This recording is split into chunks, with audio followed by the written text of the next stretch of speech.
علیکم ورحمۃ اللہ۔ میرے بھائی، آپ نے ویڈیو بھیجی ہے، ایک قادیانی، ایک احمدی، ایک مرزائی امریکہ میں یا جہاں بھی ہے، ڈونلڈ ٹرمپ امریکی صدر کے پاس پہنچا ہے۔ کہتا ہے کہ میں احمدی ہوں، 1974 میں ہمیں کافر قرار دیا گیا، مرتد قرار دیا گیا، اور دکانیں اور مال و اسباب اور گھر و مال لوٹ لیا گیا۔ اور ایک بتانے والے کے بقول، جو اس کی اردو کو انگلش بنا کر ڈونلڈ ٹرمپ کو بیان کر رہا ہے، وہ ہے سلمان تاثیر کا بیٹا۔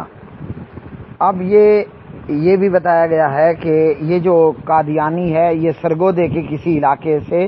تعلق رکھتا ہے، اور یہ قادیانی لٹریچر بیچا کرتا تھا، اور یہ غالباً کہیں قید بھی تھا۔ اب یہ کیسے آزاد ہو کر امریکہ پہنچا، اور یہ سور کیسے جو ہے وہ سور ٹرمپ کے پاس پہنچا؟ تو اس جیسی ویڈیو سے یہی لگتا ہے کہ اسلام دشمن قوتیں پاکستان میں کچھ انہونی کرنے کا ارادہ رکھتے ہیں، لیکن بات یہ ہے وَمَكَرُوا وَمَكَرَ اللَّهُ وَاللَّهُ خَيْرُ الْمَاكِرِينَ۔ دشمن مکر و فریب کر رہے ہیں، اور اللہ تعالیٰ بھی اپنی چال چل رہا ہے، اور اللہ کی چال سب سے بہتر ہے۔ تو اللہ تعالیٰ پاکستان کو اور عالم اسلام کو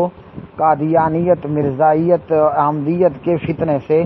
اپنی حفاظت میں رکھے۔ امریکہ اور دیگر یہود و نصارہ اسلام اور مسلمانوں اور بالخصوص ارض پاک پاکستان کے دشمن یہ جان چکے ہیں کہ گولہ بارود سے عالم اسلام کو اور بالخصوص پاکستان کو نقصان نہیں پہنچایا جا سکتا، تو وہ ایسی کالی بھیڑوں کو تلاش کر کے اسلام کو اور بالخصوص پاکستان کو نقصان پہنچانا چاہتے ہیں۔ تو علماء کتاب و سنت، علماء حقہ اور ایک عام مسلمان کی ذمہ داری بنتی ہے